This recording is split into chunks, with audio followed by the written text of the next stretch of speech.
Trying to visit every single country in the world all by yourself sounds exciting until it nearly breaks you.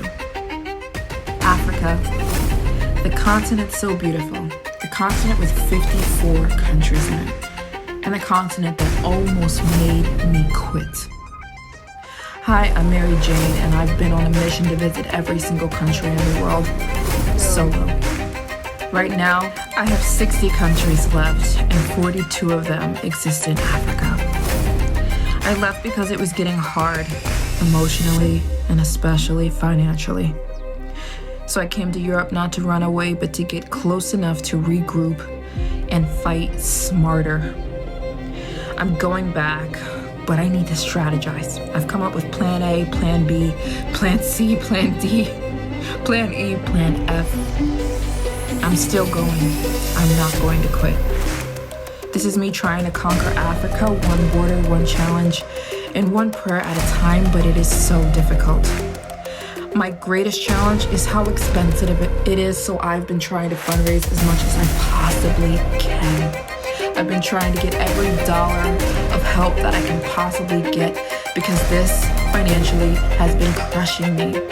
Another aspect was the difficulties of crossing border to border as an American in Africa in 2025. We're going through crazy conflicts, but again, these aren't problems that are going to stop me. They just need to be strategized. I have a plan, and I think it's going to work. I plan to head back to East Africa to finish her up before July is over. I plan to finish East Africa, then Central, then South, and so on and so on. I know I'm setting out to do this all by myself, but I know that I've come this far so I can finish the rest. This challenge is so much bigger than me. It's not just about traveling and crossing borders and checking lists. It's about finishing something that felt impossible. It's about discipline, faith, and trusting that every step has purpose, even when it's hard, to not quit. I'm not just doing this for photos or for a story.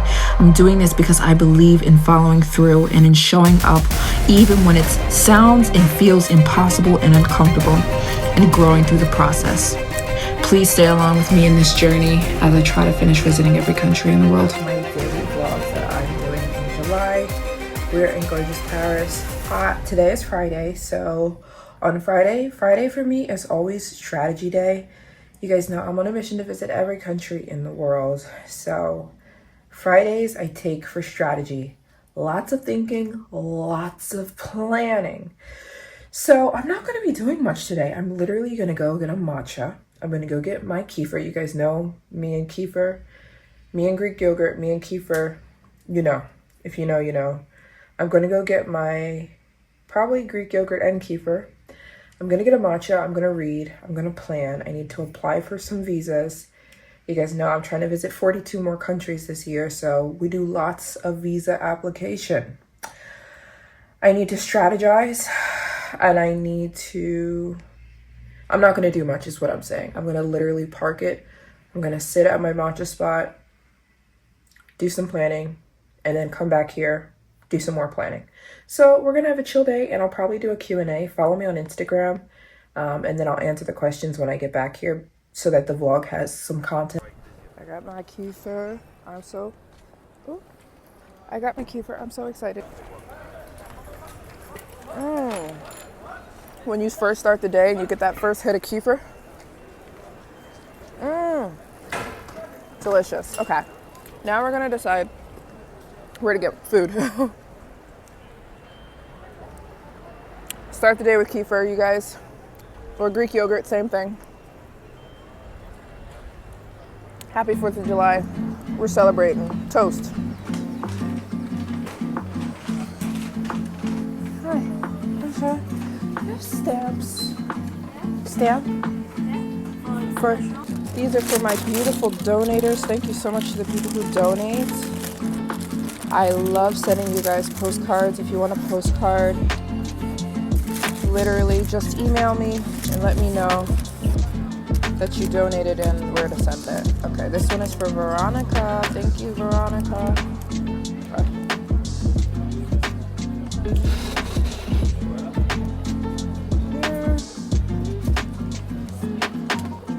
pretty one, look.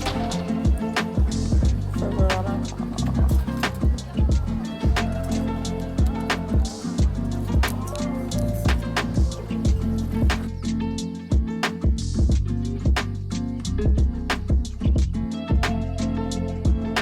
Look at this. It says fashion. Not fashion, but fashion is my passion. I get that. Fashion is my passion. You knew it.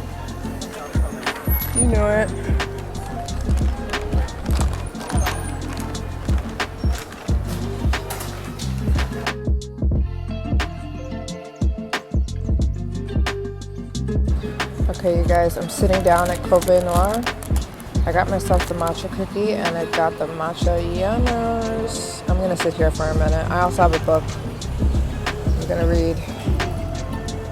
When I finish my planning, I got my... I'm looking to see if I want to eat here. Let's see. It looks really good.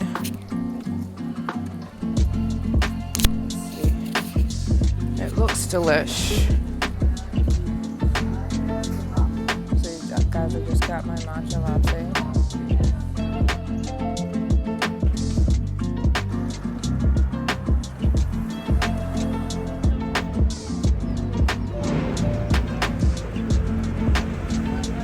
Hey you guys, it is a very rainy day in Paris, so I don't think I'm gonna do too much today. I'm gonna have a cozy day in. I'm gonna go get my food and I'm gonna read today. I'm gonna stay in and read for real. So yeah, I'm gonna go get my food. Let's go get food, that's important. And then I'll show you guys a cozy reading day in Paris, which is also a vibe. Saturday in Paris, literally everything is closed. Everything is closed on Saturday, so you gotta go. You gotta know where you're going. I'm gonna go to the grocery store. I ate there yesterday, Life. It was pretty good. Kefir.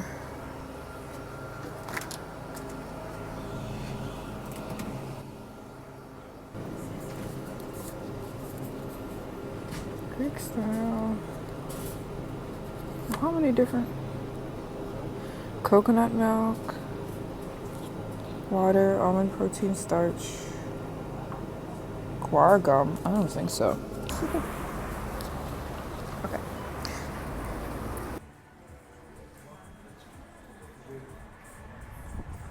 That first sip of matcha every day is everything. Okay, you guys, I'm back from the grocery store. Here's what I got. I got macadamia nuts, yummers, tuna tabbouleh, which is couscous, with cranberries and ginger. Of course, I got my kefir. I got left, so I'm gonna finish reading this book and then I'll come back and tell you guys everything I've learned from this book. This is an amazing book. I think everyone should have it, especially if you're into psychology like me. So I'm gonna eat. My mouth is literally watering. I am in love. I've been eating this every day. I am in love with this tuna. Oh my gosh. I've been sitting here. It is now 6 p.m. I have been sitting here finishing my devotional. I'm so excited. I have had one of my favorite books, Laws of Human Nature. This is literally transformational book. And of course, my Bible. Of course, you guys know my Bible is everything. And I've been studying the Bible for about 3.5 years. It slowly changed my life. And so I just published my devotional. I'm going to start doing these every single week. So if you want to get Transformation Volume 1, it is now available on my website, my guide website on Gumroad. Gumroad is a website where you can publish ebooks. So it's now available on my Gumroad. It's called Transformation by Maryjane Volume 1. I am so excited. This devotional is called Free from Fear. It's a 7-day devotional to help you guys walk free from fear. Everyone knows I'm fearless. I'm the girl who's traveled to all these countries, walked with lions, jumped out of planes, gone to Afghanistan by myself. But I don't know if people know that I used to have such crazy anxiety and fear. And it's only when I started getting close to God, studying the word, that I got free from it. And you can too. There's something special about me. I literally just started getting close with God and studying and learning from the Bible. So, and it works. It works. So I have a devotional. It's 7 days. Day 1, day 2, day 3, day 4, day 5, day 6, day 7. 7 days, how to walk free from fear. And it's so good. I have to admit, it's so good. It's now available. I'll put it in the description down below. I poured my heart into this, you guys. And I'll be uploading these every Sunday for the rest of the year. So I want to read one devotional with you guys. So just to explain a little bit about the devotional, there's day 1, which is fear is not from God. Day 2 is fear is a liar. Day 3 is fear is not your friend. Day 4 is doing scary things. Day 5 is the company you keep. Day 6 is fear of man. Day 7 is letting God fight for you.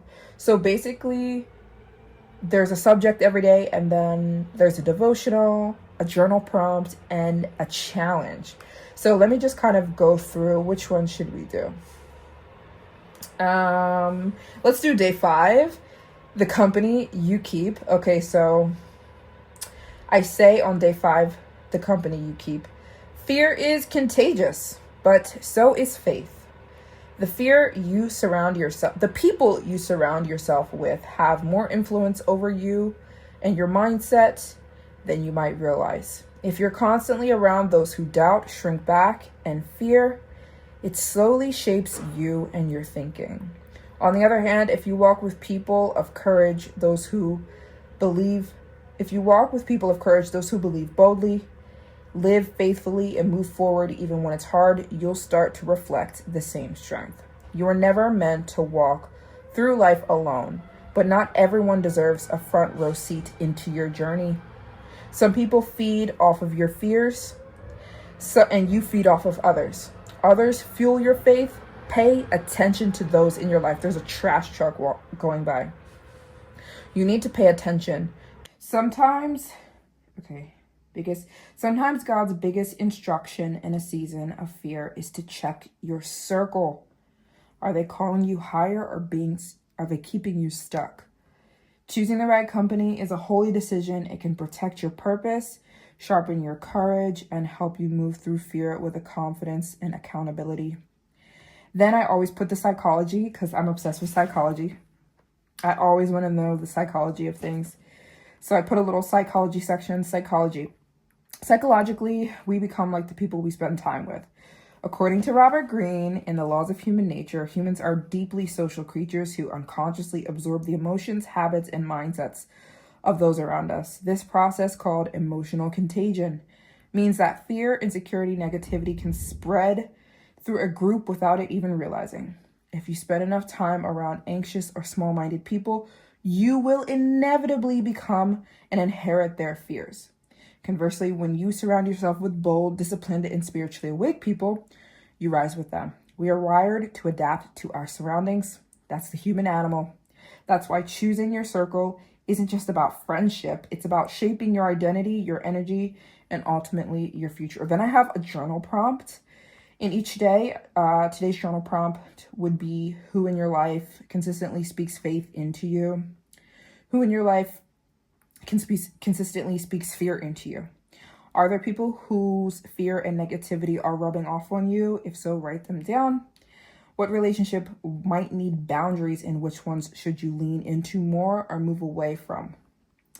I also have a challenge in each devotional. So today's challenge for day 5 is this week, do a quick inventory of your circle. Write down the top 3 people who make you feel braver, bolder, more confident, and closer to God. Then make time to talk to them and encourage them, and have them encourage you back.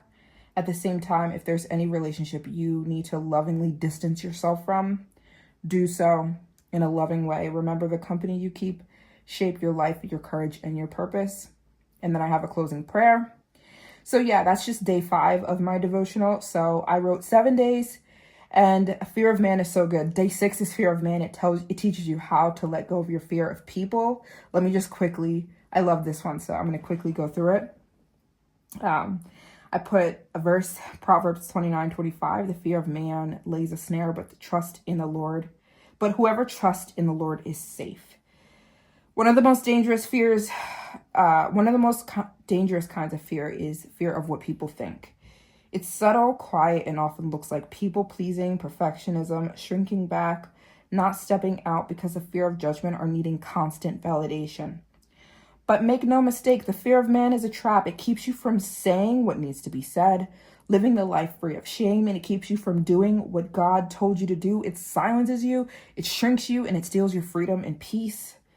I've lived under this fear. Maybe you have too. I was afraid to disappoint, afraid to be judged, afraid to be misunderstood, afraid to be disliked, afraid to stand out or be seen too much. But the truth is, if you live for approval of what people think, you'll always feel like you're failing, because man is impossible to please.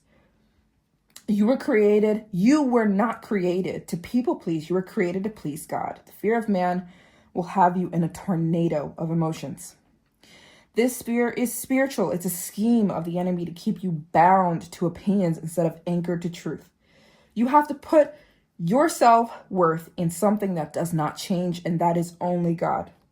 But God says if you trust in him, you are safe, so you don't have to worry. When your identity is rooted in his love, the pressure to perform or to conform breaks off of you, and you realize people are just people.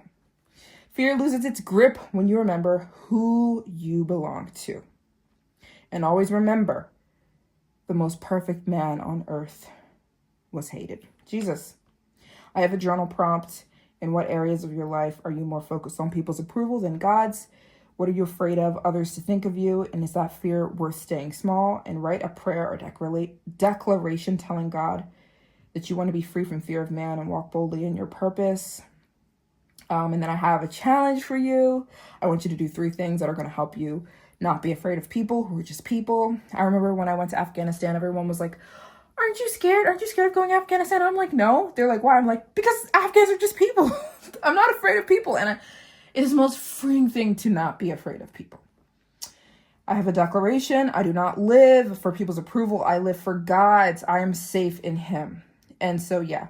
My devotional is available if you guys want to get it. It's called Transformation It's called Transformation by Maryjane, Volume 1. Volume 1 is about fear. So yeah, hope you guys can get it. It's in the description down below. And I just finished that up. So I'm posting it right now. And then I'm going to get ready for my live stream.